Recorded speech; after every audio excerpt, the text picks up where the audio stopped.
Alright, this is the first episode of Mario Creators Podcast with Big Red Boy and Kinkerton. Um, Today we're joined here by our guest realbchin of the channel twitch.tv/realbchin. Hello. realbchin is a level creator, a streamer, and he's made a name for himself for the last, I don't know, 2 years. How long have you been streaming? Yeah, about that long. I've been playing Mario Maker for since it came out, or Super Mario Maker 2 since it came out. But yeah, I've been streaming for almost 2 years now, but I was building levels for a few months before then. What um what made you want to stream it? What made you want to stream Mario Maker? I had been building levels for probably like maybe like 6 months even before that. And just putting them online, obviously uploading them. And then my friend was just like, "Hey, dude, you should like stream yourself building levels." And I was like, "Oh, yeah, that's a great idea." Don't think I'll ever actually do that though, because he was seeing that I was getting really interested in Twitch, where I was figuring out that I could share my levels with people on there, and have streamers play them, that were doing viewer levels. So yeah, then I moved to Portland, and the pandemic hit, Where were you and before? I was Portland? down in Eugene, Oregon, which is just a Okay. couple hours south. But yeah, I moved up to Portland and I was working and the pandemic hit and I just started building a new super world. Um, I uploaded my new super world and it did well. I got like the crown suit and all that. I was getting a lot of play and some people were pretty excited about it. And I was like, "Oh, this is great." And then my girlfriend was like, "Hey, since we have nothing to do right now, like you should really think about streaming this." And then we moved to a new place with a lot more space because we were in a studio apartment together for a while. But now we have a much better area and more room for me to do that. So I just bought a new desk, got a new monitor, got my microphones and lights and everything set up and a camera, and just went live in June of 2020. And yeah, basically the pandemic just really gave me a lot of free time to give this a try. So, Amazing. do you think if you didn't have Mario Maker, you wouldn't have started streaming? I absolutely would not have started streaming if it wasn't for Super Mario Maker. That's interesting. I feel the same way with my brief streaming career. It definitely started with Mario Maker, and then I branched out into SMW. Which have you ever thought about playing SMW at all? Yeah, I really enjoy SMW. I played a couple ROM hacks on stream. As a matter of fact, I beat Quickie World 1 and 2. I played all the way through Corgi Butts, which Oh, was really fun. yeah, those are good ones. I, yeah, yeah. So I've already beat a couple ROM hacks on stream, and I'm really into it. And one of my like lifelong goals is actually to make a ROM hack. Like when I first started level building, I was like, "This is cool." I love making levels. Hopefully, I'll make a ROM hack one day. And then they came out with your own super worlds and stuff. So it kind of gave Mario Maker creators that sort of feeling to be able to do that. But it's still one of my like my big goals in life is to make a ROM hack one day. So I think you should go for it. It's the thing about Lunar Magic, like the software people use to make these ROM hacks. It seems intimidating. That's the biggest hurdle that you have to get over is that it seems yeah, intimidating. it's definitely got a learning curve for sure. Like Yeah, it does. I Yeah, watched like Barb's like 4 hour VOD or something about kind of the basics of it, and I was like, okay, this is like, for somebody who's, I would say beyond proficient with like computers.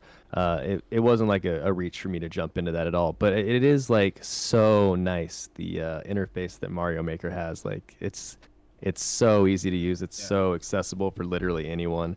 So it's hard to like jump away from that sometimes when you just have like an idea that you want to just throw together real quick, and it's so easy to play test it like right away, like as you've laid a sprite down. And yeah, yeah. I'm hoping that Lunar Magic can get to that someday. As opposed to having to load a lot. Oh my goodness. As opposed to Yeah, having to exactly. load an emulator every single time that you want to test something.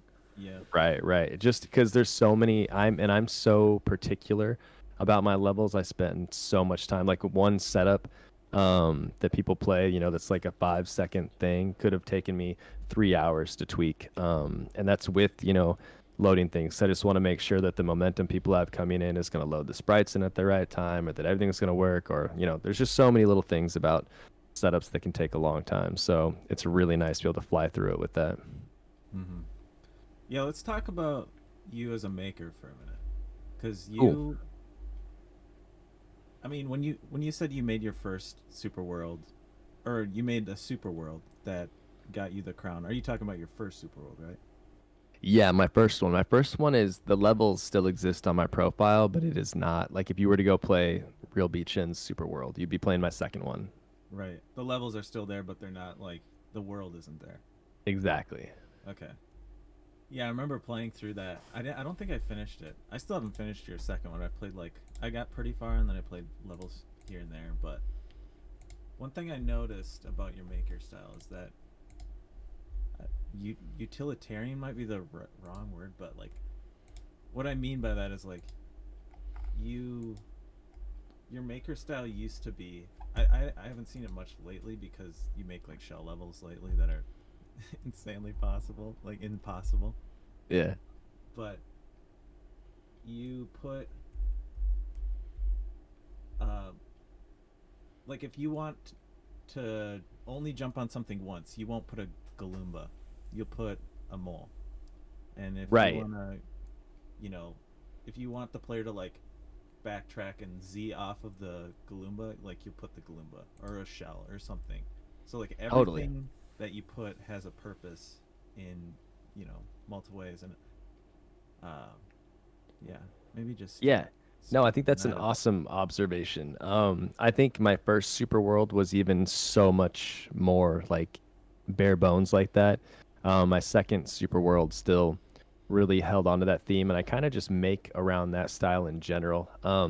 As somebody who plays a lot of levels, there are so many moments where I will be playing someone's level and I will jump on, say, a Koopa, and the Koopa will squirt out and I'm thinking, oh, you obviously want me to jump on that there because why else would I kick a Koopa out of something?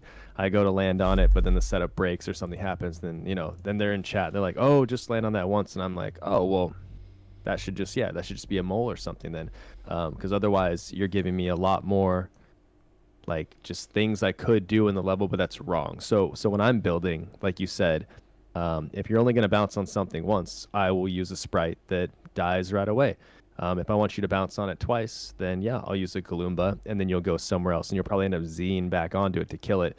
So basically, if I'm giving you sprites or items in the level, you're gonna end up using that thing to its fullest for the most part. Even if I give you like a POW or something, you're gonna jump on it and do whatever if you're dropping on things or throwing it at stuff. But that POW is probably gonna be gone by the time you're done with it, and you're gonna see what you need to use it with.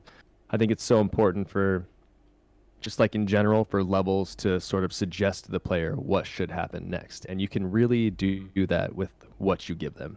Like readability based on Yeah. like what's on the screen and items. Yeah, because your first super world was, I don't think there was a single. Oh, sorry. I don't think there was a single level that was half screen or custom auto scroll where like everything on the screen is visible. You know what I mean? Like all of them were full screen and things were kind of blind sometimes. Yeah, my first super world was very, gosh, it just wasn't good if I'm being honest with myself. I always tell people these things too because like I do a lot of play testing on my stream too. People are like, "Oh, can you play test my level? Tell me why this part, is or is not fun or not readable or it's awkward or whatever." But the only reason I have so much insight about these like common mistakes that makers will do is because I've made them all before. Like every single mistake that I will be, sort of explaining to somebody when they're asking me for a play test. I try to make sure that if you just send me a level and you want me to play it, that I don't want to get into, critiquing everyone's level. I'll just play a lot of levels too and I'll notice things in my head. But anyway, Mm-hmm. but yeah, if you want me to like tell you about things or play test, I will. And again, yeah, the reason I know all this is because I've made those mistakes. I've made every single mistake you can possibly make. I have made so many blind setups. I have made unreadable setups. I have used sprites in places that don't make sense. I have had a ton of maker bias. I have had people tell me that I had maker bias and that this level wasn't fun because of X reason. I thought to myself, well, I don't care. That's what I want to make, But yeah, I evolved and I've grown up a lot, and my style has matured, and I've listened to the feedback from people, and I've formed a lot of opinions too from playing a bunch of levels. So, all of that has really sort of helped shape me into becoming a better creator overall. Yeah, I think that's. the I'm sorry. Oh, sorry. No, you go first, kid. I was gonna say I think the biggest hurdle when creating is kind of getting out of your own head in terms of what you like and getting onto the track of what other people like, especially when you're making things that you want other people to enjoy, you Right. know? Because you always Yeah. get caught up in the whole, well, I'm gonna make it for myself, but I still want other people to play it. Yeah, there's a lot of too you'll notice, and I'm sure every streamer that's done the viewer level thing can sort of attest to this, that um a lot of people just want you to play their level. That's it. Like they made it and they want you to play it, and that's all they want. They don't think about why they want you to play it. They don't think about, the reasons why somebody would want to play it. They don't think about necessarily like making it fun or enjoyable or things like that. Because a lot Yeah. of people will come to my stream and be like, "Oh, you're a pretty good player. Like, you should try my hardest level. I'm gonna torture you." And I'm like, "Oh, cool. I don't want to do that. I don't want you to send me this like super hard 7 minute clear checked convoluted puzzle like thing. I was like, no, like I don't want to do that. That's not fun for me. I'm like, I always say, oh, I don't want to do that. Do you have any fun levels, or do you have any levels that you're really like proud of, that you really like and think are cool? Like that's what I would like you to send me. Something you worked hard on, something that you enjoyed and you want to see others enjoy. Like that's what I want to play. Do you try to keep that in mind when you're making too? Oh, of course, of course. I'm always keeping that in mind. I used to, when I first started making levels too, I just wanted to make my own level. I just wanted people to play what I made, and like I would defend my bad setups. I would defend things that were blind and be like, "Oh, well, like now," but like it can feel really unfair, to have setups like that just aren't fun. And I would just defend them. When the reality was that like I just wasn't listening, and I wasn't like making levels for the right reason. I wasn't making them so that people just like enjoy them or think they're super cool, which is all my entire focus nowadays is what can I do to make a level really fun, have really good flow, have interesting and unique setups, and just be an enjoyable overall experience for the player of that caliber that wants to play it. Sometimes they make harder ones, sometimes they make easier ones, but any player that's going to play them, I want them to enjoy them and think they're fun. Yeah, I think more recently you went into like this realm of, because I look at your past, like I was looking through your catalog today of your uploaded courses, and your like past 10 levels I want to say are like point zero 0.06, point 0.1, like they're just like Yeah. insanely tough shell levels. Yeah. Um, so something in there, because you rarely upload now, in Right. my opinion, like for my compared to me at least, and like Totally. Saucepod or somebody else like in the community. Um, and when you do now, it's just some ridiculous shell level that like I personally could never beat. Like maybe I could, but like it would just take so long. And I have sunk like 5,000 hours into this game, but Sure. um I think yeah, I think a lot of the times that I've like come up lately building a level like recently um has been for like I think what comes to mind is like Dante's like level design contest. Dante made Frozen Eclipse. He's like by far one of the best players of all time in the game. So and then the level I made him, like if you compared it to the other levels that were made for him, I made him by far one of the easiest ones.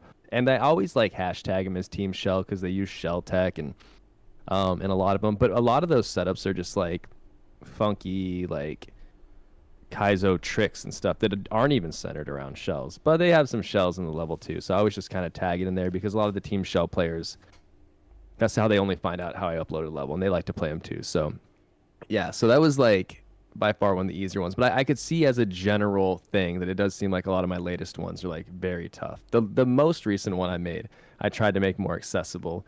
But yeah, I don't know. I think I've gotten I think I've gotten a lot better at the game, and I think a lot of the people that are really excited about playing my levels these days are like some of the best players in the game.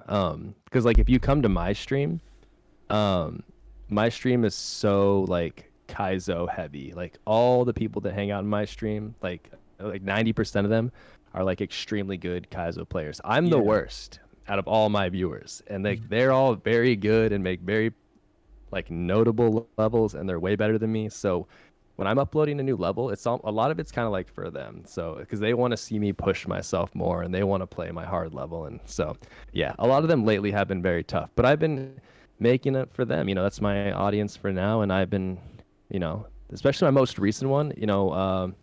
One of them said it's like one of the best levels they've ever played, and he's one of like by far the best players I've ever like known. Arc is like amazing, and he Right. was like, "Yo, you made one of my top 10 levels of all time." And I was like, "Whoa, that's like the nicest compliment I've ever gotten." But yeah, it's very hard. I totally understand. Like, Yeah, I wanna talk about that because I want to talk about like the community of your chat that you cultivated. Uh, yeah, that's like a whole bunch of people who are super into Kaizo. Like you won't see, I don't know, many like other like troll level people or other Yeah. members right. of the Mario Maker community. It's like you have like a very specific subset of people who are like, midair tricks and Yeah. shell tricks, and they're just super into these levels. And I think, I don't know, maybe you should just talk for a minute about that. Yeah, and it's funny too because like that's not what I set out to do necessarily when I started streaming like viewer levels. I was just playing everyone's stuff for the most part. Um, I figured out really quickly that I don't like troll levels though. And I got some great advice when I first started streaming from a buddy of mine, Isherwood. He is also a streamer and kind of helped get me set up when I first started. But he said, "Hey, don't play levels you don't want to play." And that was really, really good advice for me because if you're streaming and you're not having a good time playing a level that you really don't enjoy, the people that are watching you are going to feel that too. They're not going to have fun either. They're not going to stick around. And then they're going to feel weird about wanting to send you a level thinking you might not like it. So I learned really fast that I don't like troll levels. They feel like, to me, like pick a path for the most part. That's just kind of how they feel to me. I have Right. played troll levels before when I was in the right mood, and so was my chat. And we can laugh about them because some of the troll levels out there are like super advanced, have a ton of like meta to them, and you actually kind of feel like you're having fun because every setup is like subverting your expectations and like actually tricking you, and that feels great. But when you're doing viewer levels, a lot of times you end up just getting troll levels that are just literally, haha, you didn't go the right way and I killed you. And that's the whole level over and over and over and over until you trial by error find your way to the end. The trolls aren't funny, you're not laughing, you're just like, okay, you just killed me. Not even in new weird ways. You're like, I'm just dead now. So I steered away from those. I wasn't really into precision either when I first started.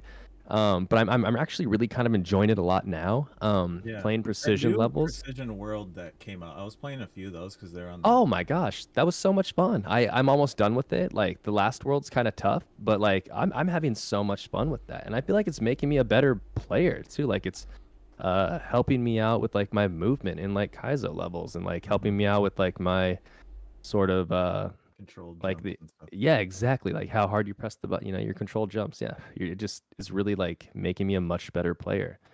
And I love it. It's like really enjoyable because good precision levels are really fun. A lot of precision levels, I think when I first started playing, were just really, really hard for the sake of being hard. Yeah, I um when I first started, it was like a precision level was like a trump jump, but I quickly learned that they're like banned from Team oh yeah, Precision. team precision doesn't even allow them in there.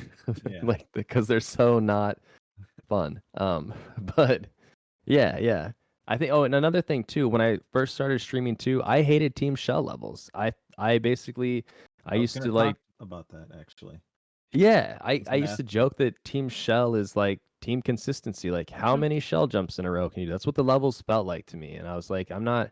These aren't fun for me either. My Where all did that time. change take place? Like what? Because I remember going into your chat around the time of my first Super World Mhm. release, and I think that was like 2 years ago at this point. But Yeah. I was like, hey, because you were playing a shell level. I was like, do you mainly play this? Like, and you're like, no, I kind of suck at these. And then you just started doing them more and more. And I don't know, over time, I would, we had like a, not a falling out, but like I would get busy watching other streams or something. And then I'd come back and you were just like insanely good at shells. Yeah. And yeah, it was just kind of like, what happened there? Like, when did you just like go um, face first into it? I know, you know, it's what I happened to be streaming around the time that Team Shell started getting incredibly popular. So Team Shell was like the first team that got really big and started. So people were sending me so many levels all the time that I honestly like, couldn't really help but not get good at them because it's all that was getting sent to me. And some of the levels I started playing from some Team Shell makers were really good and really fun and really well set up. It would have new tricks in it. And this was a big point of contention for me too. I didn't enjoy Team Shell levels that forced tricks to be maxed all the time. You have to do like a max shell jump. And if people don't know what the difference is between a maxed or a controlled shell jump, uh, a max shell jump is where maybe you don't even know what a shell jump is. Maybe I should say that first. A shell jump is when you like are bouncing off of something. You have a shell in your hand, you kick it at the wall, and then bounce off the shell again. The max shell jump is where you only let go of Y, which just means I throw it. You never let go of the jump button. So you're getting maximum amount of height and maximum amount of distance out of it. A controlled one, you let go of both buttons. And controlled is really awesome, I thought, when I learned how to shell jump, because you can shell jump at any height, really. You can do a little medium shell jump. You can do a min shell jump. You can do a max, a close to max. You can just shell jump whenever you want from the start of your jump to the top. And that's how I learned how to shell jump. So I liked levels that you could max or you could do controlled. And I really focused on making levels like that too, because I didn't want to punish the player for being good at one way or the other. And I felt like some levels did that. Anyway, I started getting levels that were, just kind of more fun like that, that weren't so tough and weren't just all dependent on max tricks lining up all the time. They were just a lot more accessible. They had cool setups, and again, I was getting so many of them at the time, I couldn't really help but get good at them. And so I started making some of my own shell levels and started having a lot of fun with it. And I was like, man, shell tech is really cool. There's all kinds of cool stuff you can do with it. um, You came in, you never played Super Mario Maker 1. I did not. I have about 50 hours in that game. And I played no kaizo. um, Because I yeah. remember, Mike T. Mike, and Oh yeah. me when we used to make our first levels, and I would submit, shell levels to him. Like, that was the only way we knew how to do it. Like, it wasn't until like Team Shell was like, no controlled shell jumps. I was like, what's the difference? Yeah. And I had to Yeah, look that up. I didn't know either because I remember sending a level to someone one time that had a controlled shell jump in it, but the setup didn't force a controlled shell jump. It just had an indicator that was, near where Super you. It was a low. standing shell jump anyway, but it was just like you could do it wherever you want. If you could have momentum or not. But he was like mad at me. He was giving me a hard time because he hated my indicator. He was like, "Oh, do you do controlled shell jumps?" And I was like, "What are those?" He's like, "Never mind." Like, kind of scoffed at me, and I was like, "I don't even know what you're talking about." But I remember looking back and I was like, well, it's just over a wall. You could max it too. When I learned, I was like, man, why is he so mad at me? But people, people can be how they be. They can get upset with levels. And yeah, again, some of my earlier You levels weren't still very heard fun or about this? fair. It's I know, yeah. I'm like, no, interesting. no, I'm not hurt. It's all good. It's interesting how names for shell jumps have evolved in the recent years, because if you go further back, everything was called a shell jump. There was just the shell jump. As long as you're Yeah. jumping off a shell, it was a shell jump. Yeah, like a And shell surf. You were saying that like a yeah, shell surf is a shell jump. It used to be called that in yeah, SMW. as far as you go back, there was just shell jumps. If you go far enough back, mid airs were just called shell jumps. And I Oh remember wow. watching a speedrun video of speedrun strats when I was learning how to speedrun SMW. And in the third level, they said that you can do a shell jump at one point. And I was like, really, where at? Because if you remember level 3 and SMW, it's just like you run straight. It's not really anything special. Right. And the guy gets to the point and he does a midair. And I Oh, thought that was really interesting that they called them shell jumps back then and not, a midair. Like the further you go back, the less names we applied to them, and everything Yeah. was just called a shell jump. And then Team Shell came along and started all the clam drops and the donkey flips and the. I think that's interesting how the names evolved like that. Yeah. I I don't know I like it why. though too. Yeah, it makes everything a lot more easier to Yeah, categorize instead Yeah. of exactly, because just it's do a so much shell more jump. specific. You can Yeah, be like, no, this is because if I just said like because if you're doing a back shot, which is just a shell jump, but it's like a shell jump the other direction. People call it a back shot because you like turn back real quick but keep going to the right. But like if you do, a half donker, which is the same movement except you just don't keep going to the right and then you catch up the shell later, it ends up, dropping you at different heights and like yeah, so it's like really important, like these days when you're trying to play through a bunch of levels quickly to know what you're getting into. So I think all the naming is just so awesome, and I think it's just fun. Like I love these stupid names like Clam Drop and Donkey Flip or the Duppy or it's just silly things like that. I don't even know what a duppy is. yeah. What's No a one duppy? does. No one does. No, actually, this Teach is me really how to funny. duppy. You know that trick where you have a spring in your hand, you throw it at the ceiling, you land on a shell, throw the shell up, re-grab the spring, and that you do, like an up throw bonk off it. So it's just a Oh, yeah, double. yeah. It's a double up throw, and so the Riley C, another favorite streamer of mine, just was like, let's call it a duppy, and so many people hate on it so much, but I just think it's perfect. It's such a A good double name, and up. I get yeah, it. I call it a duppy all the time in stream, and some people just start dropping barfing emojis, and I'm like, I'm like, it's such a good name though. The one name I don't understand is Reclaim. Like that Dude, I makes was just about to no mention that. sense. Oh, Reclaim. reclaim is a great name because Is it? reclaiming is like you're reclaiming the shell's Movement, movement. Yeah, because I normally if you guess. do a shell trick and you land on it, the shell's movement dies and the shell drops. Now I can't land on it unless I do a Z spin, right? But if I do a reclaim, I can bounce off it. I get a little less height, but the shell keeps going and I can land on it again too. It's actually one of the most useful tricks in like shell making ever because now I can use the same shell and bounce on it twice. It's kind of like I hate it. SMW where you can land on it a couple times. And I think it's just an awesome trick. There's Yeah, so many fun setups for it. the I mean, double jump shell, double Exactly. hit shell rather. I don't like Yeah, the but manual ones where you're like jumping and you have to go next to a wall. I just suck at them, I I've guess. never Like done a reclaim. I can't do them. oh, really? You know what? Once you get good at them, they're really fun. But they're all about Dolphin. positioning. Well, it's Dolphin made me a level. He dedicated a level to me with like cape in it because I'm really into cape stuff. Oh, I played that level. That one was really fun. Yeah, and he has like these reclaims in it. I'm like, how do you I expect know me the to beat Cape this? reclaim. Yeah, it's on my YouTube channel actually. You can go watch me grind that level. That I'm level's gonna actually put it up. awesome. If you have a clear video of it, I'll put it on screen. Oh, totally. It's just a grind video on YouTube. You can check it out. Yeah, for sure. the Yeah. so reclaims started as like an Easter egg, right? From SMB1, that like Yeah, glitch where you could get on the stairs where you just like get 99 Yeah. lives. Yeah, people And use that all the time still in endless. Like I'll watch, say, like Roy Brew, who's like an awesome endless player. He's always looking for setups to just do an infinite reclaim and get one up, so he can guarantee them in case the level doesn't give it to him. right, but that's not in SMW. Like they purposely put that functionality of that shell doing that weird stuff when you're a half a tile away from the wall into the game. Like they programmed that into the game. That wasn't like an accident, because SMW doesn't even have that. right.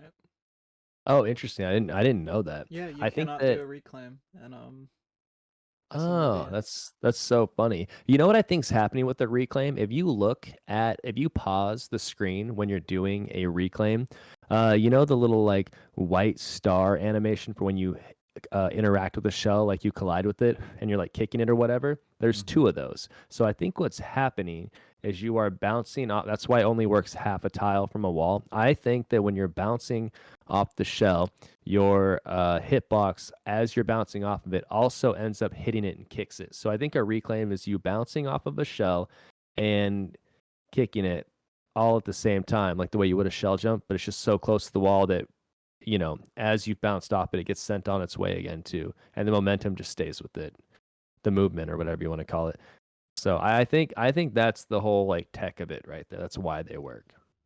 Do you So guys wild. think Nintendo is aware of kaizo and like how people are using? I mean, they have to be That's a because of good question. mid-airs, you know? Of Like, course they are. Of course they are. In fact, I'm so sure that the Super Mario World ROM hacking scene that was picking up so heavy for a while, Nintendo was like, well, we can't stop them, so let's just make Mario Maker so we can make money off of it at least. So then Mario Maker came out. Because Yeah. SMW ROM hacking was going on long before Mario Maker came out, oh yeah, and hacks date yeah, back to, well, when did Lunar Magic come out? 1999, I think. I might be way off on that, but I think that's a ballpark. Well, I think Mario Paint. Somebody told me this. We should like actually fact check this, but like Mario Paint was supposed to be like a Mario Maker game where you could make Mario levels, but they just didn't have like the, uh, you know, I what's it called? Like processing power for sure. a Super Nintendo game. Yeah, I mean, I don't know. That sounds reasonable to me. I wouldn't argue that. I have it up right here. Lunar Magic came out September 24th, 2000 was the initial release of Lunar Magic. So ROM hacks Okay. have been around for a pretty long time. That's Yeah, And because wild. now when did Mario Maker come out? What, like 7 years ago now? 2015, yeah. Yeah, yeah. So yeah, I'm positive that Nintendo's answer to the ROM hacking scene gaining in popularity was like, we're gonna make our own version of it. What hacks came So out that 2015? Yeah, Dram World, right? Um, yeah, and Dram World's one of the big ones. You had, and it wasn't Grand Poo World Grand around Poo that World time 1, too. I think, came out in 2015. If we Yeah, hop over to SMW Central, I'll let you know. Yeah, yeah, and those are some like the big ones, and like I kind of think that that's part of why Nintendo was doing that. I'm not saying like those ROM hacks did it like right there, but like yeah, the popularity of those coming out and people getting excited about them because there's such a big scene Grand for it Poo World already. 1 was 2017, actually. Oh, okay, cool. And then Dram 1 was 2015. Yeah, Yeah. but there were so many hacks before then, Oh, so many. yeah, you have Yeah, Kaizo yeah, Mario, and then you have like the proto Kaizo games, which are like before Kaizo Mario that aren't really Kaizo, they're kind of Kaizo. And then you get into yeah. those earlier hacks like Super Mario Ghost Ship Adventure, which is like hard, just the hardest thing that I think I've ever booted up in terms of like standard, I guess. It's not really Kaizo, but it's like that you can feel the Kaizo elements Oh, okay, yeah. that are coming out. Like I've seen some of those. They kind of look like they're traditional Hey, take over for levels, me for a but then second they're while I don't very, know. very, very hard. yeah. I like how all that stuff is just considered just hot garbage now. Like if you got that level like translated in Mario Maker into endless, you'd just be like, "Get me out of this!" Like, Yeah, I know. It's funny how different. I actually think about this all the time. There's so many things in that are perfectly acceptable in SMW ROM hacking that the Mario Maker, the people that are trying to make very good levels, once we get past a lot of the garbage, because there's still so many people that are like, I hate Mario Maker. And I'm like, well, you just play endless. They're like, yeah. And I'm like, oh, okay. Well, there's people out there that make good levels on purpose, and you could just play those if you want. But so if we're just talking about those types of levels, and the people that make SMW clearly aren't just pumping out garbage. They're trying really hard to make cool things. There's just funny the standards or the things that are acceptable on one end that are not on the other. Like in Mario Maker, I am so particular about not having what some people call spawn jank. Mhm. And it's not really jank. It's at least not in Mario Maker, because it's not really janky. It's just like where you load things in horizontally. But if you were to swoop too far to the right and then kind of come back left and then go over there, maybe something wouldn't line up because the sprite got reloaded in. But I'll watch SMW hacks, and that's just part of the level. You need to know when things are loading in, and people are often trying to break the level by not loading things in or loading them in later or screen scrolling. There's just so many things where they're manipulating the load in on purpose. And they're like, that's totally cool. Or sometimes things just won't be there. It's actual jank because of the game.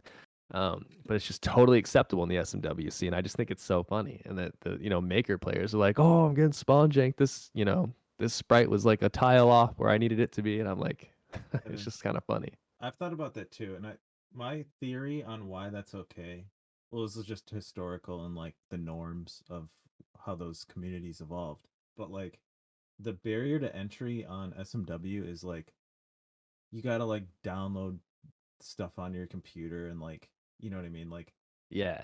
a child isn't going to be doing this thing. I mean, maybe, but it's far more rare. Like Yeah. than just turning on the switch and hitting the big icon that says Super Mario Maker and playing a level and instantly booing Absolutely. it when you lose, you know? Yeah. So I Well, think, not only that, to even play a level, you have to download the level and like know how to, open it up and get into it that way too, and like map a controller and like that's a big barrier to entry. It's massive for like your exactly. average person. Yeah. So I think like, so it's that, and then also the, just how Mario Maker's designed, the like load when you die and you gotta watch the deaths animation and you gotta, listen to the song restart again. Where in SMW, it's more of like a instant restart. There's like more of a flow going on with the music. Like you're okay with dying in SMW way more than you're okay with dying in Super Mario Maker. Oh, okay. Yeah, that's interesting too. I didn't even really consider that. Yeah. Yeah, because I oftentimes find one of my gripes about a level is when I'm playing a level and it doesn't need to have a tight timer, but they do anyway.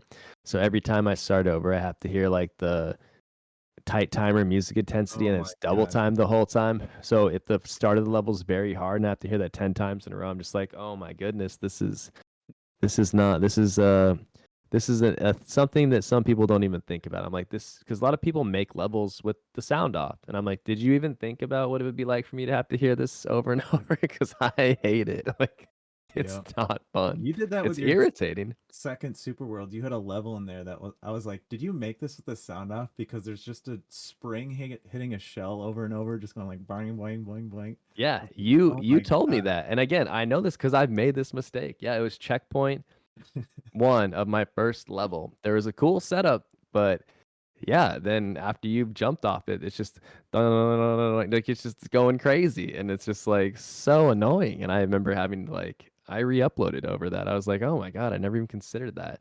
Isn't This is that the so worst? obnoxious. Yeah, yeah, Taking just down your entire super world and everybody loses progress on your super world and you're yeah, like sorry this level yeah. sucks, I need to do something about it. And that's why playtesting is so important because ideally you wouldn't have to do that too much, but you try to catch these things really fast. I remember my Super World had been out for a few days, my second one, and then I heard that Thab was gonna play it, the Beast. And I was like, oh my gosh, I'm super excited. Some of the feedback on it was it had too many Kaizo blocks in it, and oh my god, it definitely did. I ended up taking out like half the Kaizo blocks, fixing a couple of the setups, and just I wanted it to be more fun, and I wanted people to see a cool big streamer play it, and he enjoyed it, I think, for the most part, and made a YouTube video out of it. And I got a ton more people playing it and liking it after that. And I was like, oh, thank goodness. I'm glad I made the changes now that it was going to get the exposure it was going to get and people were going to enjoy it. And yeah, it's just important to listen to those things and yeah, just make changes. Yeah, Thab playing my super world was probably like the turning point in like people realizing that I'm like pretty good at it, you know what I mean? Like Oh, yeah, before it was totally. just kind of like a select few people that were like these levels are great, and then when he played them it was just like my maker points, like as pointless as they are, but like it's kind of a good indication of how popular you are, I guess. Yeah. uh, they went from like 7,000 or 6,000 somewhere in there to like 14,000 in like a matter of, I don't even know, like 2 weeks, 3 weeks. It was nuts. Yeah. That's awesome. And that's just good exposure, good people playing it and enjoying like giving it likes. And that's important. That's awesome. And it makes you and, and like we say, maker points they don't matter. They mean nothing. You can't Mhm. spend them, you can do nothing with them, but they are to a degree, in some instances, an indicator of enjoyability to some degree.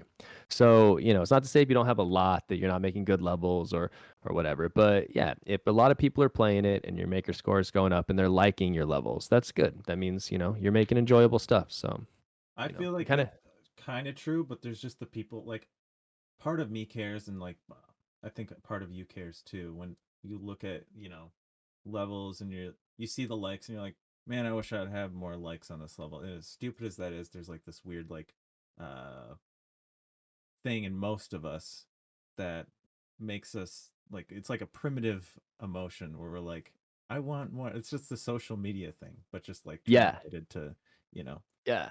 It's that Mario. validation. Yeah. I Exactly. have I have gone sort of I've kind of gone beyond that now because like you said, some of the levels I'm making are pretty tough now. So for me, the only validation or enjoyment I'm getting is like watching a streamer that I like Yep. that's, good at kaizo play my level. Like I watched there's so many good guys out there like Hobo of Hyrule, the Riley C, Dante, there's so many great Kaizo streamers out there now. So when I just watch them play my level and they're having fun with it and enjoying it, or they'll like race it to see who can beat it faster, I'm like, oh, this is like that's just peak for me. I don't care if they like it. I don't care how many plays it gets. I just to watch them enjoy it is like everything for me. And so that's why I make levels now. Now I know exactly what I do it for, to watch my friends enjoy them. And that to me is like the best thing. That's like the most validating feeling for me. Like, and it's just so fun. Like I just get so excited about it. I know it's such a great feeling.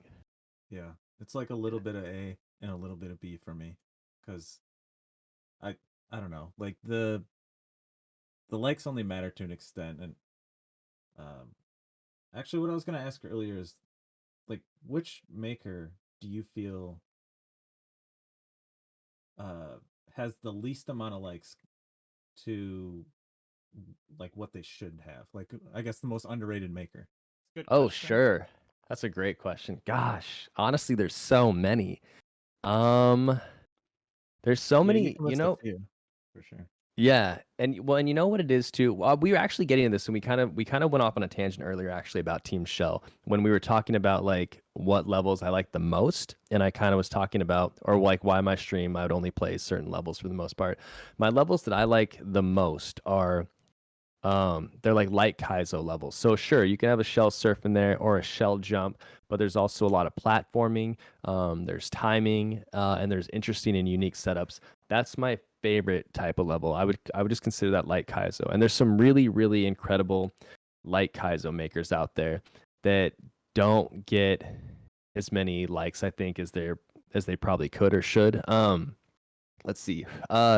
It's a Kelly makes some of the coolest levels I've ever seen. But his levels are so inaccessible to even some of your better players. So he doesn't really quite get the credit he deserves for some of the cool levels he makes, just because they're out of reach for a lot of players. I think Rebalug is another Oh yeah. fantastic maker, who doesn't get the play, but also again his levels are very very hard. Um, so it's one of those sort of difficulty like barriers for people that they can't even get to enjoy them because the levels are so tough. Um, but they're okay with that. They're like, yeah, they just make really hard levels and they're cool with it, and that's cool with me too because I beat a lot of Kelly levels and I beat I beat a bunch of Revelug levels too, and I like them all. But some of them are just so tight and so punishing to where you're just like, oh my gosh. Even I'm like tilting like halfway through. I'm like, dude, this is like not fair.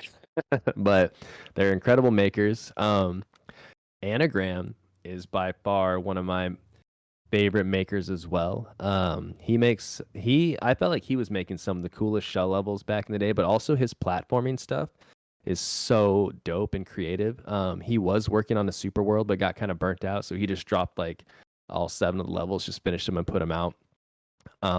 Which is another thing we should talk about too, about just like burnout and like that kind of thing. Yeah. But yeah, anyway, he drops a bunch of cool levels. So Anagram has been one of my more influential makers. Zenpo makes some really really cool stuff as well. I honestly at Yeah. this point, not as many people play this game anymore. So like some of the best levels just don't get the love they should because the Kaizo scene's smaller. But yeah, Zenpo's really good. TJD, he always posts his stuff to Reddit too. He makes awesome levels. I don't know what kind of likes he's getting or not, but every time he shows up to my stream and makes stuff, it's awesome. Oh my god, actually, Nurkit. Nurkit makes some of the most fun little shell levels. The hardest tricks you're gonna find in his levels are always like um shell surfs or shell jumps, but they're all controlled and they're all fast, and all Yep. the things you land on depend on like horizontal sprite load in, so you got to go quick to get on them, and like he just makes some absolute bangers. And oh wait, sorry, one more. Luddy makes some crazy cool levels. Those are also very, very hard too.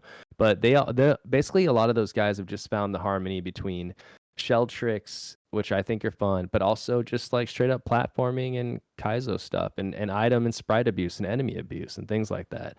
That's just kind of like my favorite stuff there. But I know I'm forgetting a ton of others too, and I'm gonna like hear about it Yeah. in chat on Monday. But anyway, if I didn't say your name, sorry. Like just coming off the top of the head right now. No, just a few remarks on some of those. Like Zenfo's making some cool stuff lately that Oh I'm my gosh. His and maker. Oh, a Panda Cry for Help is makes oh some of the yeah, craziest things. But the most Panda's not underrated. no, Panda not gets a at all. lot of play. He is well rated. Panda, you know who's underrated to Panda? Panda. Panda doesn't give himself the credit he needs to for how good his stuff is. Mm-hmm. Yeah, Yeah, that guy his like makes comparative bangers. lineups and stuff like that. It's just Oh yeah. doesn't make sense to me. Like No, I don't I'm know how back for he's doing good. it. Hello. that. Oh good, hey. What'd you say, King? I said I'm back for good now. We're good.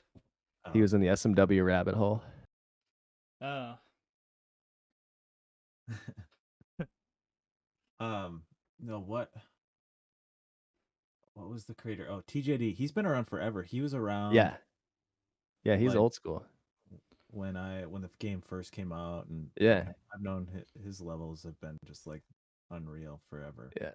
Oh, Uh, Joe Marf Pure in my channel all the time yeah, too. He makes some of the weirdest stuff, but it's like so fun, but it's weird. Like he does weird things, things that people don't think of. Like I it's was very playing cool. a lab level with him uh just before this podcast, just to like I was just playing a few of your levels just to see like I don't know your flavor.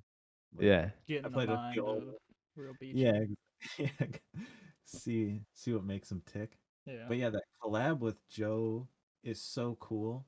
I don't know, like all those setups are like right off the bat you're like throwing the shell. There's so many things I never even realized that you could do in the game, like throwing a shell while facing left while heading right, like neutrals out its entire motion, so it just like Oh falls yeah. straight down.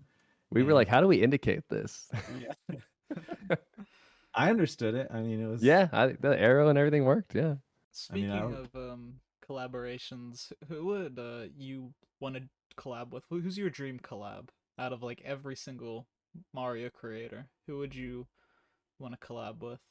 Out of like making levels or Yeah. like collabing on like a streamer level or what? Um, let's do both. What about making levels first? Oh, okay. I think for make well, I've collabed with some of my favorites already. I honestly the only problem I have now is I don't have time to collab as much as I used to. I have a bunch of people that are hitting me up like, dude, I want to collab with you. I'm like, dude, I want to too. I just don't have the time right now between work and streaming and build, there's so much going on. But I collabed with Joe. That was one of my favorite levels. I've collabed with Dolphin. It's Dolphin. He also he makes so many. He's mostly he's just a shell maker actually for sure. But he's also made ROM hacks too. He made Interstellar. Is that the only Phenomenal. ROM hack he's Yeah, made? that's the one that he made. Yeah, and that was like pretty highly regarded in SMW. He's also super high regarded in Maker. Like all of us love his levels, and he pumps them out like crazy, and they're all fun.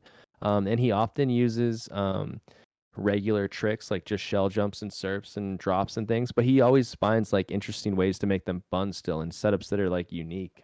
Yeah, I've he's collabed with him. I watched Uh, him like he didn't. I watched him start, and he had like no levels, and he was yeah, just I was coming in there. our Yeah, Discord playing Smash and stuff, and I'm so proud of he's that kid. he is yeah, so great. He's he's one of the amazing. people that I've like kind of coached in Lunar Magic. Like I was there for every single part of development for Interstellar. Hell yeah. That was just Yeah, you were helping him play test a lot, right? I didn't do a lot of playtesting because I'm not Oh, too good okay. with shells, but I helped him Mm. with the fundamentals of Lunar Magic. Oh, nice. and really getting his foot in. And now people like Ryukar are picking it up and speedrunning it, Yeah, and it's right. That's like so that's cool. I so amazing. I'm so excited and happy for the kid because yeah. it's just such a big thing that his hack Yeah, blew up like that. he's awesome like that. And it's just a testament to how good he is. Yeah, Like he's it's just fun. got good level flow. Yeah, his Yeah. levels are fun and unique. Um, but yeah, I'm a big fan of him. Yeah, I've worked with him, and then who else have I worked with? I've worked with Anagram, one of my favorites. That was huge for me. I still need to work with Zenfo. Oh, actually, one of my favorite collabs though, like Big Red Boy, right here on the podcast. Oh, Uh, he and I have made 2 co-op levels, I've seen and those on that's Twitter. Yeah. yeah, those are that's built so, and a lot of collabs too that you see are like someone's like, I'll make a section and then you make a section. Mine will be main world, yours is sub world. We slap them together. It's 2 levels in one pretty much. And a lot, I'm not hating on that. That's cool. But like the way I like to collab with people, I did this with Dolphin. Um, well, actually, Dolphin and I sent multiple setups back and forth, I think, and we tweaked them. But Anagram and I did this, and Big Red Boy and I did this where we're just in Discord together, sharing screens and building together. Mm, Like, hey, what do you the think of this same setup? section. Yeah, the same. So we're both working on it together. Like, and that's the best, most fun, cohesive way to collab. And so Big Red Boy and I did that. And a lot of fun with that too is we're doing a co-op level. So we're playing the levels together as well too. Seeing how they feel, and like, yeah, that's some of the most fun I've had. I'm trying to think of like other I don't know. I'd like to collab with everybody, but I don't think there's anybody as far as creating with that I haven't got to collab with them like, oh man, I need to, like I'm dying to. Yeah, I think I've been really like lucky and fortunate, and especially with like the streaming platform I've had to like just be able to like have those moments with people. It's been awesome. But yeah, I think I've been able to collab with some of my favorite people, and I just wish I had more time to collab with more. Yeah, I. Yeah. Oh, Go on. sorry. What were you gonna No, say? no, no. Go on. Go on. Okay, so I like backed out of a collab recently, and I just feel terrible about it because I did that. I backed out of 2 recently. I was like, I don't have time. I feel so horrible. I well, don't have time. it's not even that I don't have time. It's just I don't have the I don't know. Like I don't know what they I mean I know what they want, but I don't have like the motivation to like make something I don't want to make. Like all I want to make right now is just stupid shell surf levels. And oh yeah, that's what I was gonna bring up earlier, is when you were talking about Nurkit. He is like the sole purpose I made all of those like I'm joining Team Shell, kind of Oh, things. really? Yeah, because I That's mean, all awesome. of them are just surf related and Yeah. entirely shell jumps and surfs and basic tricks. But I owe all that to him. He's amazing. I say he is underrated. Like he's probably like when we go back to like who is underrated, like he's a sleeper. That Yeah. guy has so many bangers, and he's such a nice guy too. He's just cool. I Mhm. like him a lot. But he's awesome, man. He's got a style. He's got a style and an aesthetic and a flow to his levels that is so unique. Like I could play a Nurkit level for 5 seconds and be like, oh, this is a Nurkit level. And it's just surfs and shell jumps. But I can tell right away. Jake, what were you gonna say earlier? I was gonna actually. That brings up an interesting point. When you're creating levels, people like obviously nerk it. Do you try to stay original with your level design, or do you try to emulate others? Because I know that I try to emulate people like Barb and Morsel a lot with Sure. whatever I create. Do you find yourself doing that, or do you try to stay original? Both. I think that that's the sort of like the beauty of it. When you're a new maker and you are trying to figure out how to make a cool level, if you just were handed, you know, this all these tools and you had never seen a level before, like the odds of you making an awesome level off the jump or even on your own is this is not it's hard to do. It's hard to do. So the reason that a lot of us get excited, I think, about making good levels is because we've played good levels. We know what it feels like to play good levels. So a lot of us like to emulate or model some of our styles after others that we admire, you know. So I think that I have creators that have influenced me that I think are cool and whose levels I really enjoyed. And I try to make levels like theirs, but also I tried, obviously I'm not stealing setups or copying tricks or anything or things like that. But like you try to like go for like the flow or the idea or themes of levels and try to like build your own with that kind of influence or that spark, that just things that you enjoyed. So I think I do both. I'm always trying to make unique, cool stuff. But oftentimes a lot of my levels are inspired by someone, that, is making Just something I think is straight just rip great. off. When you Block for started block, out, baby. um, who was your biggest inspiration, if you don't mind dropping names? Yeah, of course not. I think like so many other players and makers in the game, I looked to Barb a lot when I first started making. I think that he has such a fun brain, and he is able to look at the game differently than a lot of people do. So he inspired me a lot at the start, but his style is so unique, and he spawned so many other creators out there that make Barb-esque levels, and I enjoy playing those. Those are very fun. A lot of them are a little too similar to Barb, and I'm like, man, why would I play this? I could just play Barb's, like it's so similar on sometimes. But he was pretty popular at the time and inspired me a lot. I wouldn't say anything I make now is remotely resembles anything that he does, but he definitely got the ball rolling for me. Anagram inspired me a lot. Zenpo has just really good flow and cool aesthetics. There's a Japanese creator, Shino Mario, who has made it's highly regarded Bright as green. it's highly regarded as one of the best levels with like the sort of like kaizo community that plays like item abuse stuff. It's just got one of the best flows to it. It's such a good cool level. It's like intro to really really hard kaizo. um he's awesome.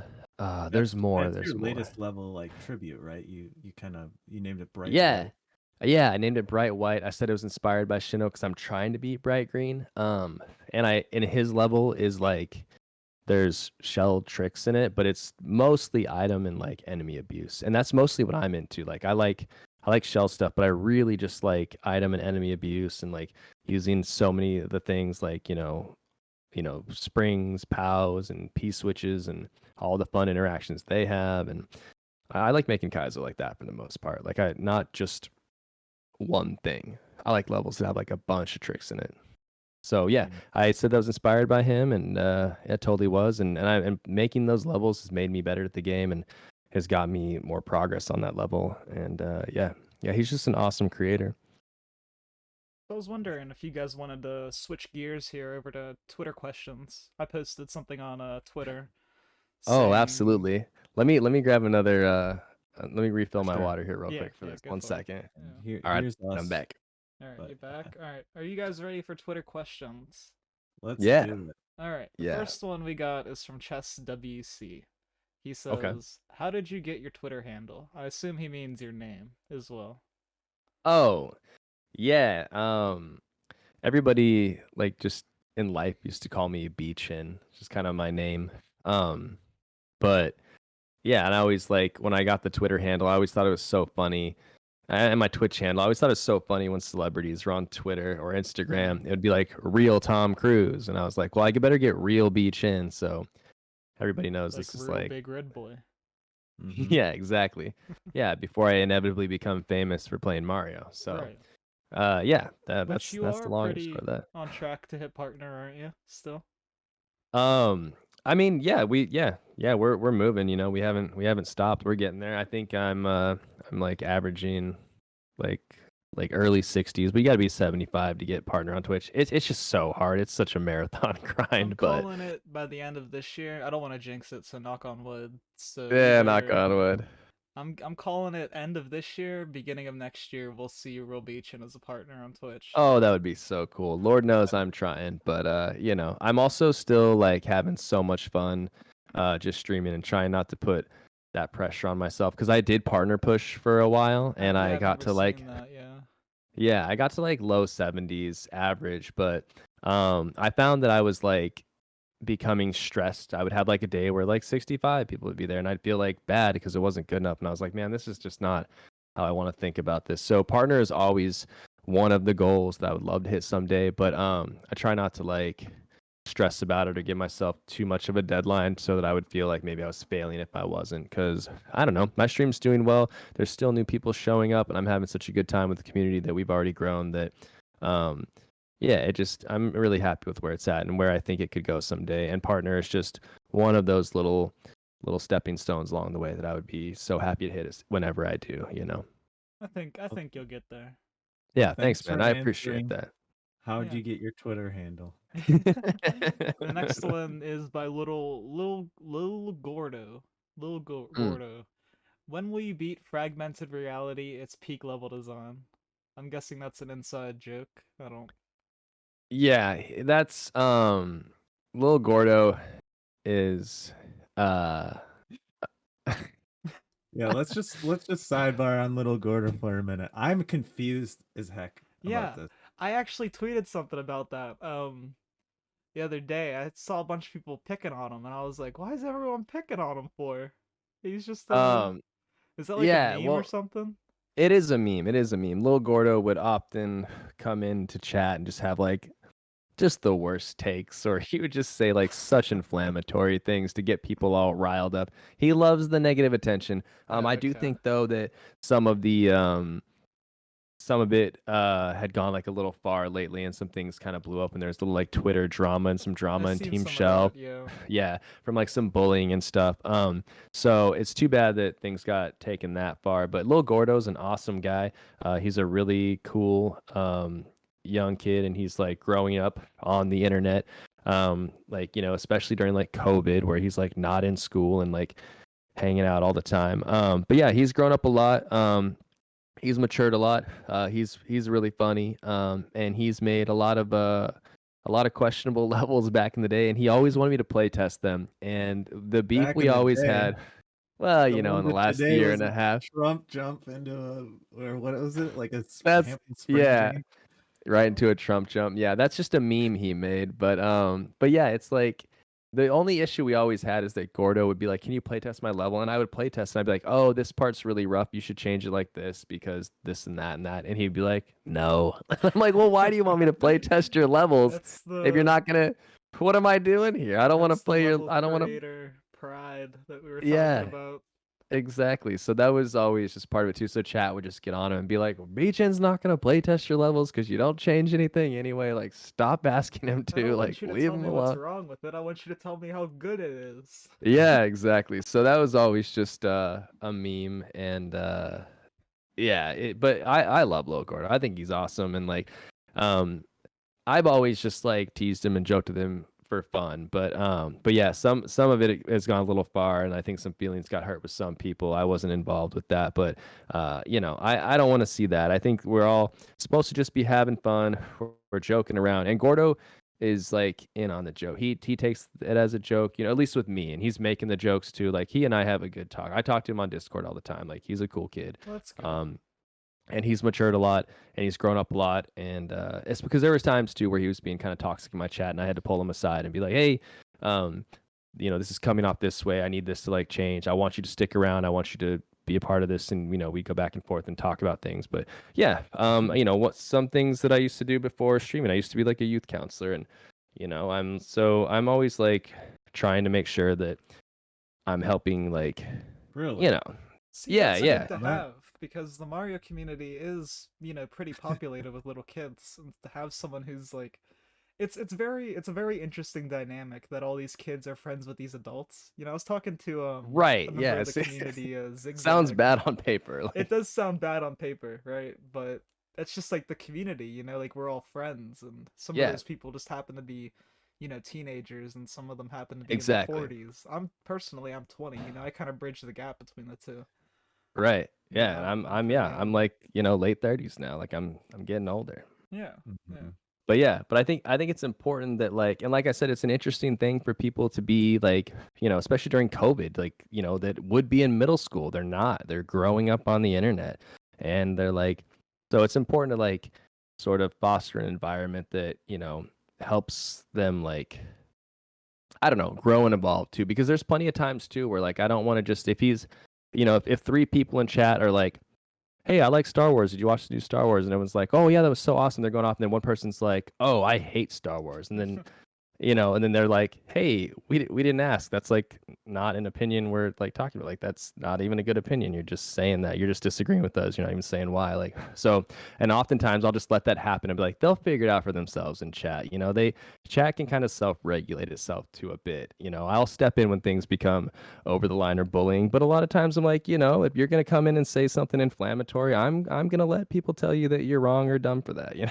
So like Yeah. I just kind of let it Yeah, regulate and treat entirely it fair. like yeah, I think yeah, people need that exactly, sometimes, totally, people need a totally, yeah, reality check. yeah, exactly. Because we all, how many times have I grown up and said or done stupid things, and my Exactly. peers let me know, and I was like, oh yeah, I should probably not behave that way because I don't like the response I got from it. If I had a So dollar for every time that's happened to me, I'd be a very rich man. that's what I'm saying. But we're not rich. We're just we just learn and we're smarter for it now. Yeah, exactly. In a Yeah, way, we're richer, in a way. yeah. But anyway, at the end of the day, I'm never beating fragmented reality. I don't enjoy that level, and I had lots of reasons and ideas for him when I play tested it that he could have done to made it better, and he did none of them. So I'm not beating it. I don't want to do it. That's fair. Yeah, All that's right. my beef with that. And I like Lil Gordo. So our next question comes from Quacken. When will the real star of the stream come back? Yes, I'm talking about the mustache. Oh, the mustache. Yeah. I people often ask me about the mustache as if I have any control over it. I have no control over the mustache. It comes and go when it pleases. Um, It's its own people entity. yeah, people think I'm out here like dealing with it or that I can grow it when I want. Like, no, it's its own thing. I have no control over it. The mustache does what it wants when it wants. And I'm sure it'll be back. It always comes back stronger and better than ever every time. Every you know, my last mustache is always my best mustache. So I'm sure when it returns, it'll be better than ever. But who knows when? Now, I sure hope listeners made it this far, because that's some hot, exclusive Beachin lore. That's exclusive to this podcast, right? Yeah, Wow. exactly. That is Exactly. that is insane. Yeah. And I would like to say, too, that if chat liked the mustache so much, they shouldn't have made me shave it during my little subathon I had on Was my that birthday an because that incentive? was all on them.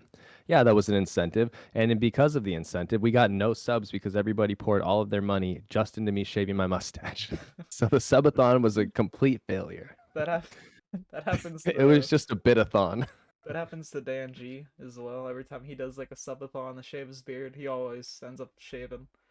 Hmm. And I don't know if I could do something like that. I mean, all I'd have to offer is my head, shave Yeah. my head. I don't know if I could do Yeah. something like that. And then they ask you, "Oh, when you growing it Yeah, back?" yeah. Well, You like then shouldn't they're have got me shocked. in. Yeah, Yeah, come every on. time they're shocked. This is your fault. Yeah, you know that meme where they're like, "I can't believe they've done this." I'm like, "It was you. Yeah. You did this." Our next one is from Advert. What's the most recent level that blew your mind? That's an interesting question. That's a great question. There was a Team Shell started doing these blind kaizo races. And Arc made a level that was just so fun and had so many unique, interesting setups that weren't like shell focused either. It was just like it basically felt like a classic Kaizo level. And everybody was saying it. I didn't play Maker one, but they're like, this reminds us of like Kaizo Wars back in the day, which is another like racing thing, I think. I was getting roasted in my chat for not being aware of it. And I'm like, I didn't play back then. But yeah, that level was super fun. I also played a Donkey Mint level the other day that was he's such an interesting maker too because he will always take some funny tech and then he will really just extrapolate it out into like all the unique ways it can be used to where the whole time you're playing it you're like what's happening, why is this working, like this is so weird. So probably, and I know Advert knows Donkey Mint and I know Advert too, he's actually one of the founders in my my Twitch channel. Shout out Advert, I love that guy. But yeah, maybe a Donkey Mint level, also Oh, Ark's Kaizo level, that was fun. Document and Mang are in their own league. Like, That's what I'm saying. They're not even playing the same game as us. yeah, they it's just find. interesting being a SMW guy and not having any idea who you guys are talking about. I'm just Yeah, I'm so excited to hear later episodes of the podcast when you bring on Yeah. SMW kaizo players because I just can't wait to like So I'm gonna get announce into that this more. now. On the 6th of next month, we have Tacos the Casual. On Oh, the I love that 13th, guy. we have Chess WC, and on the 20th, we have Mark Alarm. So we have Oh, SMW, cool. Maker, SMW. We're Yeah. probably gonna do something like that.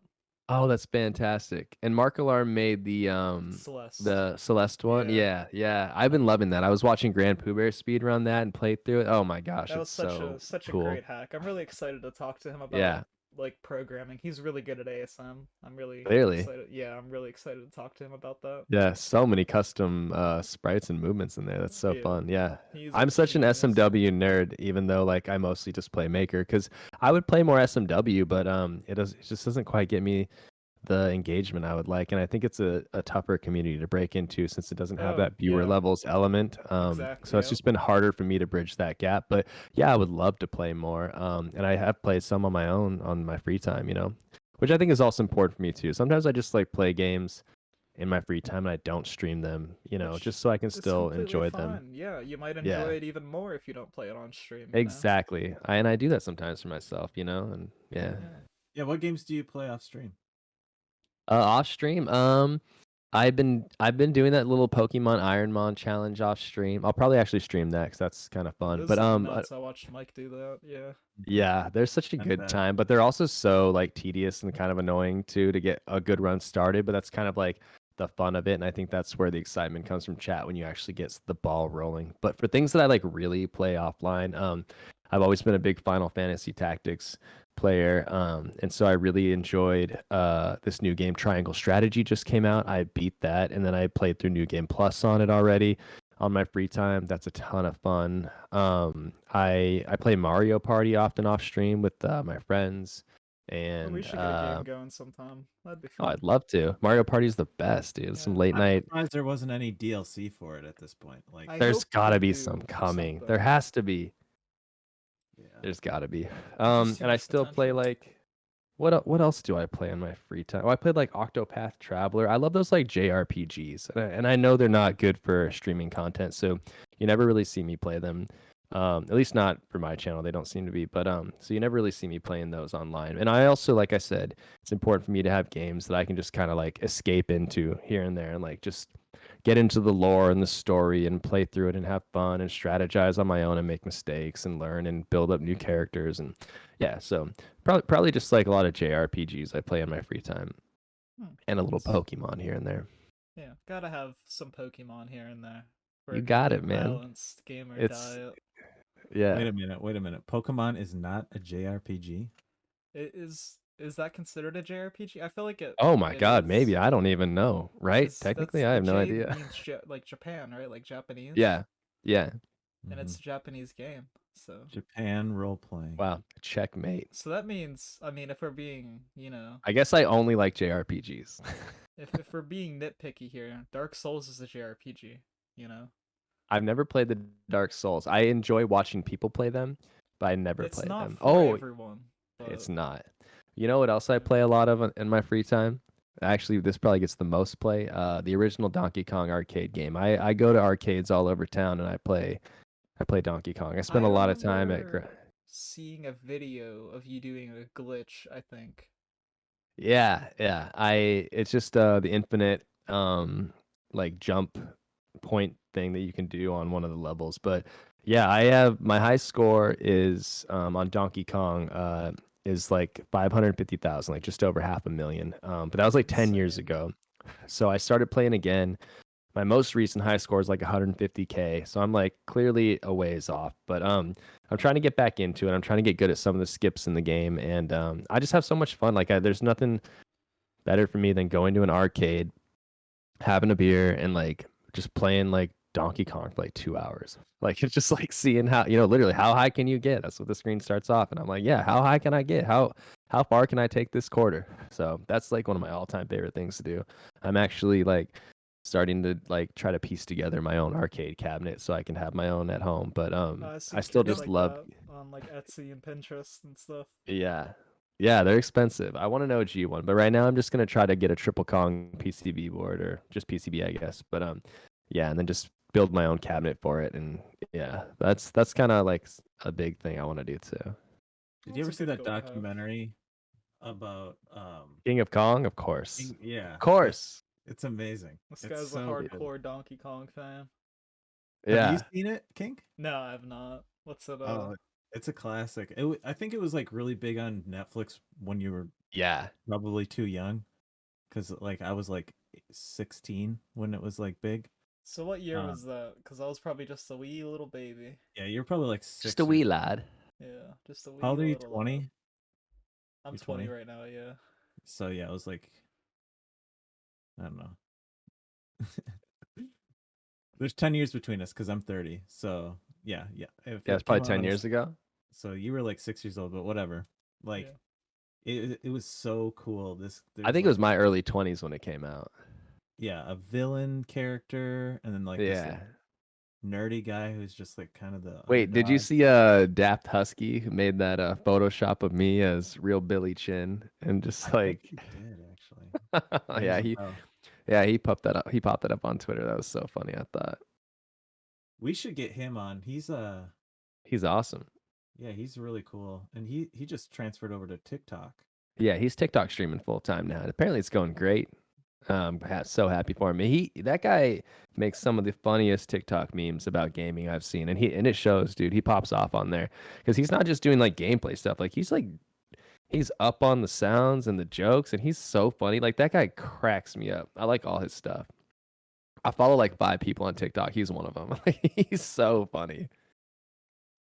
Yeah, I've liked Yeah, every time I'm in a stream, I'm having a good time. He's a cool guy. yeah. Oh, he's so cool. I love him. Uh, Speaking of that, Kink, are we done with this segment of Oh, No, do we we have any have a more? few Yeah, more. any more Yeah, we have a Twitter few more if you questions? want to keep going. Yeah, keep them Okay. coming. Can we I feel like Okay. sidebar? Sauce Powder had a good one that I wanted to get into a little. What Can is we your side? idea, Oh, Sauce? What do you want to sidebar about? Yeah, I let's. just want to ask like what streamers Beachin watches like when he has the free time. But Yeah, yeah. When you have your free Oh, time when you're not playing your games, yeah. No, let's who definitely do do you that. who do you Well, watch? let me take you on a little journey Take into us my there. streaming watching. Let's do that because like when I first started getting into this stuff, before I was even making levels, I was watching Ryukar, and I loved watching Ryukar. He is such a good player, a very like charismatic and like genuinely nice dude. I was watching him, and then I started branching out into more players, and I was only watching on YouTube. And so I started watching Grand Pooh Bear videos on YouTube, and I was like, "Whoa, this guy is also awesome." And he runs a little bit more of like an adult content thing. He's like just being himself and cursing and all that. Not that Ryukar is not being himself, but it was just a little more like adult, not as family friendly focused. And I was like, this Oh, guy's just really yeah. fun to watch. If you go What's that? back far enough into Ryukar's videos, your mind's gonna get blown. He was not family No, friendly starting out. I know, and I used to watch, and I went back and saw those too. So when Yeah, I discovered him, I was like, oh, he took like the bigger family friendly approach to grow more. I was like, that makes perfect sense. That's yeah. good because he's playing, a game that a lot of like we talked about earlier. There's a lot of young people that love Mario, So yeah, and that makes perfect sense for him to grow. So I just respected it. I was like, yeah, that's a good decision. Good for you. It's a That great doesn't business take move. I away from love the it. content though, you know, like Not at all he all. did He's was still a stop great player. swearing and he Yeah, literally. Yeah. still And the it's same old Ryu. yeah, and he's just such a great player. But I just started just branching out more and more, watching a ton of Grand Pooh Bear. I just loved his content, and I started watching The Beast a lot, and I just loved his vibe too. He was just so casual about just like being like one of the best players ever.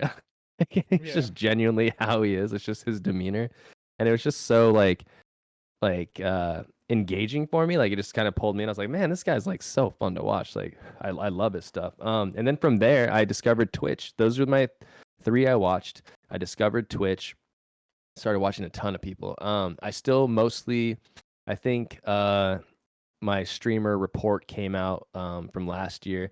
Um Dante Power was my number one most watched, and then The Beast was second. And then there's some more on there too. But I watched a lot of my friends. The Riley C. I'm always in his channel. He is just such an awesome streamer and a really nice guy, and he's funny. Um, Isherwood is a good friend of mine. I love his channel. A lot of good vibes, a lot of funk music, and just he's just so great. And he every time he laughs, you'll find yourself laughing too. He's got a contagious, nice laugh. It does, yeah. Who else do I watch a lot of? I was watching a ton of Mike T. Mikey back in the day too. He streams at hours now that I'm asleep, so I don't get to watch Mike as much anymore. But I watched Right, a lot of thanks, man. him. Yeah. And then I got there's a couple more I spend a lot of time into. Um oh, there's another guy, Yashia. He is an awesome he just got partner like 2 weeks ago. He's an Oh, awesome nice. streamer. He's really cool. He's more variety. He was playing a lot of Mario Kart at the time, but yeah, he's just a great guy. Those are a lot of streams I pop into. Anytime Anagram's on, I watch him, but he's not like, he's just living life. He's in school right now. He's a cool streamer. But yeah, when Dolphin streams too, when Zenfo streams, and all my friends hop on, I'm just Yeah. supporting all them too. But yeah, yeah, those are it. And if we're talking about, dream collabs, if I ever got to do some cool ass event with like Grand Pooh Bear, that would just be the best thing ever. I remember when I first moved to Portland, he was going to do a speed run session at Ground Control where I play Donkey Kong all the time on March 10th. And then COVID hit and I had like Uh, just moved to town. I was so looking forward to hopefully hooking up with some Mario nerds there and making some friends and like, but then the pandemic hit and I was like, cool, I'm talking to no one for 2 years and making no friends in the real world. But thank God for Twitch and streaming because now, I've got friends like you guys that we've met online and like get a chat and hang out and, you know, do stuff together. So that's sick. But yeah, Yeah. yeah, all right. For that's who I watch. that's it's nice. I don't know. Thanks. Thank That's you for your I response. I like that. Yeah, I love that for you. Yeah, thanks, man. Sauce Powder asked on Twitter, "What's your idea of fun when playing a level?"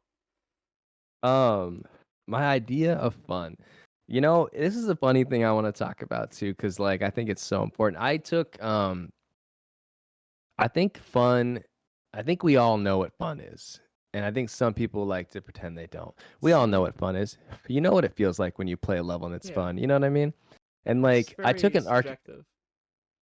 Yeah, well, that's everybody loves to say that. But I took an architecture class in college, and I remember the teacher showing us, the professor, whatever, these photos of these like arches around the world. They were highly regarded as like very beautiful, and not only like the way they were built, but what they were made out of, the angles they faced towards the sun with the planet's rotation, and all these things. And the photos of them were beautiful, and everybody gets beautiful photos of them because they're beautiful.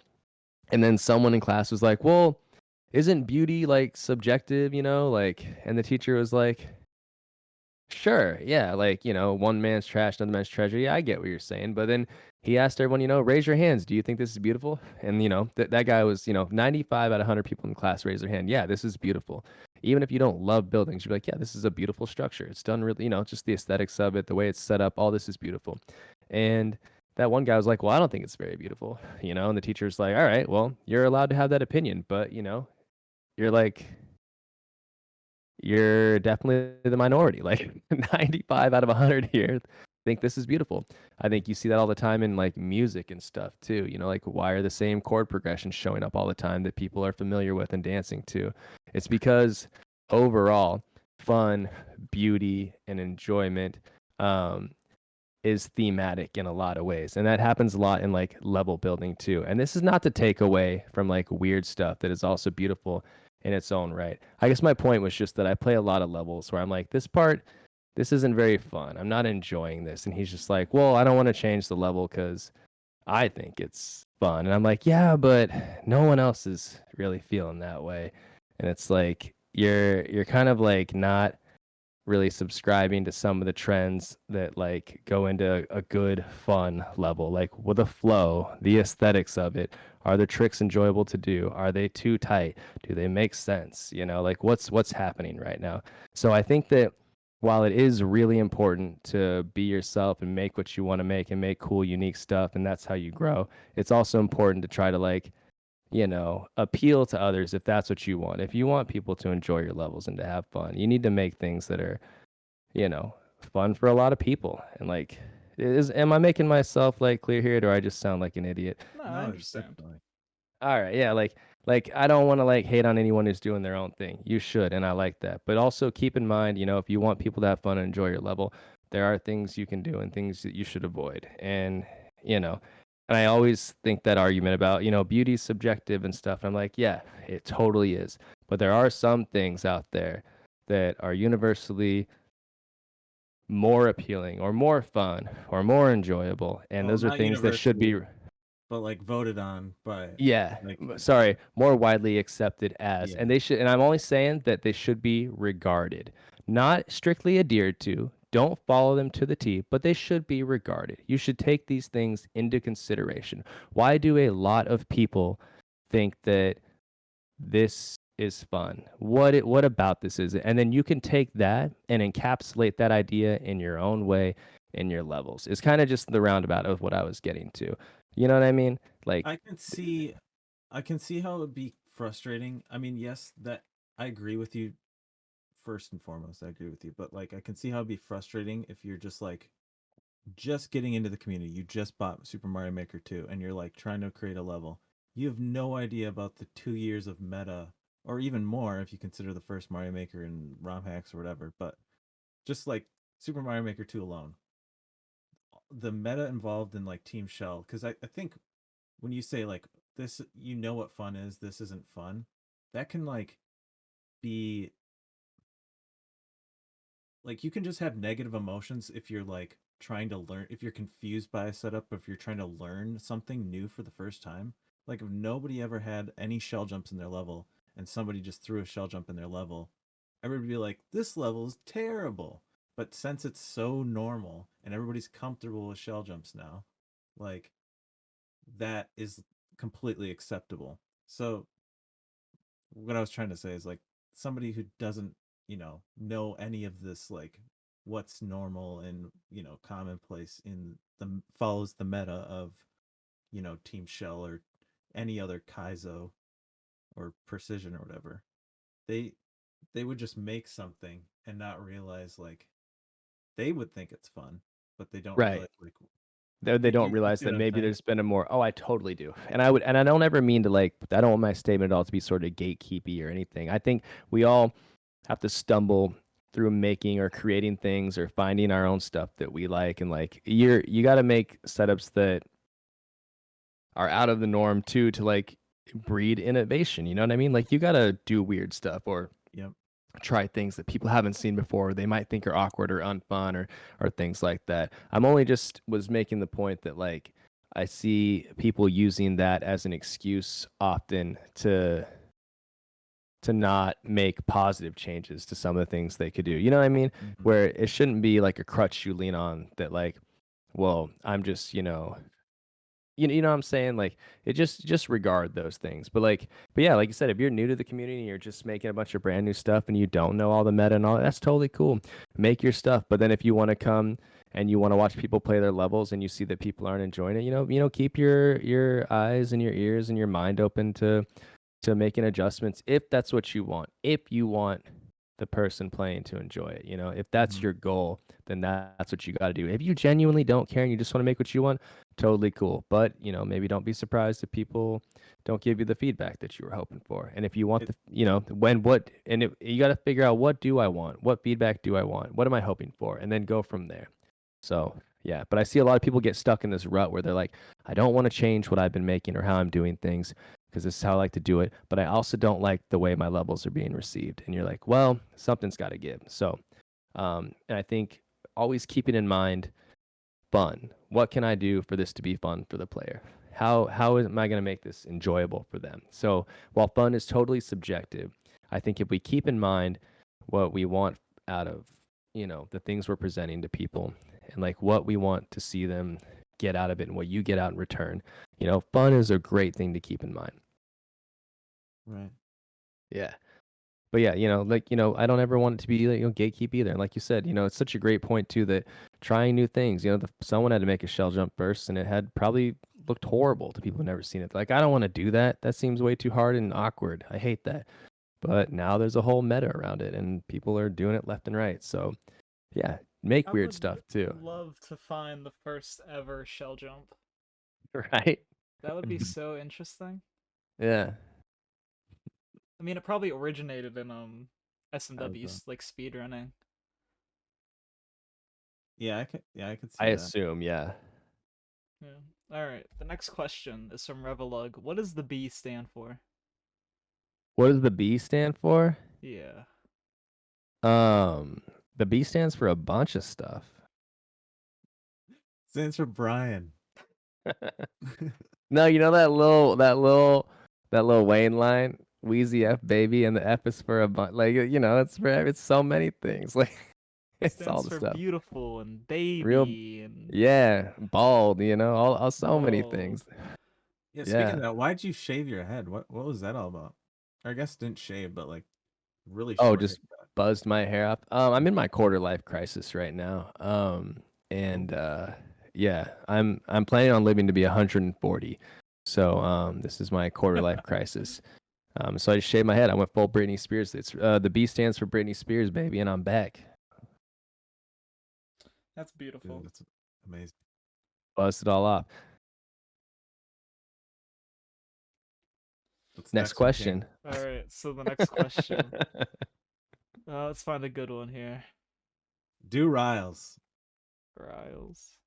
and read If the you could second part. change one thing about the Mario Maker Twitch community, what would it be and why? Lil Gordo is not an acceptable answer. Oh, one thing I would change about the Mario Maker community. You know what I would change? I think that I see this all the time in the game. It's a game that we all put a lot of time into and a lot of effort and a lot of our emotions and feelings into. Because at the end of the day, when you're making levels and stuff, it is in its own form art. You are presenting and creating art. And so it can be very draining. And I see a lot of people get burnout. And I see a lot of I'm quitting maker posts. And I see a lot of like people that are not having fun with the game anymore, but they stay in the community and then they start trying to stir up drama or they start being toxic or they start hating on other people and they kind of just want to like burn the place down on their way out. And it's like, I always just tell people, if you're not having fun, take a break.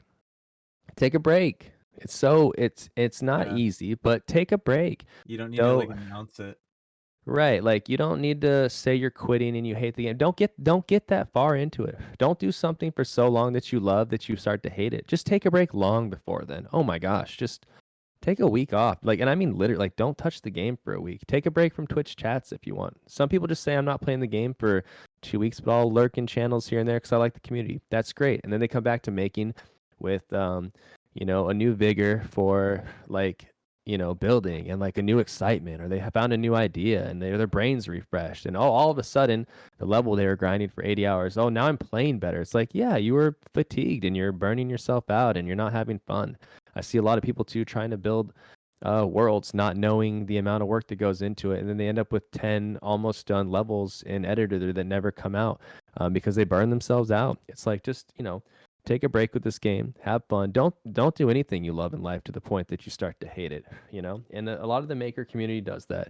And they end up beating themselves up over it. I see a lot of that too. A lot of people complaining they're not good enough, or they beat themselves up because somebody beat the level faster than them, or they'll never be blah blah blah. Like, oh my goodness, like we're just having this is a game. Have some fun with it. Be nice to yourself. Don't be toxic to others. Be nice to yourself. Give yourself breaks, breathe, and like have fun. Like it's all good. Amen. Yeah, that's what I would change. Well, Hey, Xiao Xiao asks, is that how you pronounce their name? Xiao? Yes, What's that your is a good favorite one. Mario Maker 2 level? Oh my gosh, my favorite level? If you have That's one. you have No, to you can't pick answer one. that. No, it's like when people are like, "What's your favorite song?" You're like, "I don't know. What mood am I in? Also, what time of the year is it? Or like, what am I wearing? Like, what am I doing? I don't know. Like, there's so many levels are so good for All so right. Let many me put a reasons. spin on it. What's the favorite level that you made? What's your proudest level? Oh, What's level easily you're my most most proud of? recent one. My most Really? recent one is the best level I've ever made. It's bright white. Other people have told me that it's great. It's a really good level. If you're a Kaizo player and you like fun, accessible, but also tough levels, like I would say that level is a really, really good intro into hard Kaizo. We're all playing Kaizo, light Kaizo. It's all tough. But if you want to start getting into like harder kaizo, like some of like the upper top like tough levels, this is a really good intro into some of the tech and tricks that are going to happen in there, and I present them in very palatable ways. I'm gonna have to Yeah, I get They don't. your maker code after Oh, stream. I'll put it absolutely. after stream after we get done recording here, and I'll put it in the description and flash it on the Oh, screen right now as well. that'd be awesome. Yeah, yeah. no, you should I've got put the clear video for that level. Is what you I should got do. it. Yeah, I Yeah, got that up that's a on good YouTube idea. too. All Yeah, right, cool. it's a fun one. Yeah, it's a good level. I'm really proud of it. That was my Shino inspired level. Yeah, I hope he plays it someday. He liked the tweet, so we'll see. I don't Okay. know how many levels he beats, but yeah. I tried to do the first setup for like 4 minutes, and I was like, all right, I don't have this in me right now. Oh no. Personally, I think with that, I think that's a great place to call the first episode, in my opinion. Cool. Yeah. I Thank you think. guys so much. I this was so much fun. Yeah, this is great. I was honored to be the first guest on here, and I'm excited to I hear how it turns out. I'm honored to have you here. You know, I'm honored for you to Thank be you. the first guest. It's Yeah. Same. it was really a long shot, Thank you you. know. We were talking to our agents. We were like, we need to get realbchin, you know. Yeah, I'm just so happy that my management could like schedule this in and find the time for me to be here Yeah. in my busy schedule. Right. I'm Yeah, we were I'm stoked. I'm jetting out tomorrow for Oh, another Mario maker convention with multiple interviews lined up, and it's just wow. you know how it goes, just Dude, back to back to back. So I couldn't even yeah. imagine. Yeah. Thank you for Yeah, taking time out of your busy schedule to sit of down with us course. and discuss Of course. Mario. I Yeah. will Yeah, be he's glad to have you my back. favorite guy. Yeah, Yeah. Mario, he's a cool member of society. He's the best. And I just love that all of us are enjoying playing him in all the different ways we do. And we all get to come here and nerd out and talk about it together. It's just a lot of fun. Yeah, So, it's Yeah. wonderful. yeah. Red, do you have anything you want to add before I? I don't know. Probably not. I think that was great. That's I it. think, yeah, I All had a lot right. of fun. Well, I appreciate everyone listening to the first episode. Next week we'll be with Tacos the Casual. As for this episode, all of realbchin's links will be in the description below and on the screen right now as I'm talking. I hope you enjoyed, and we'll catch you on the next one.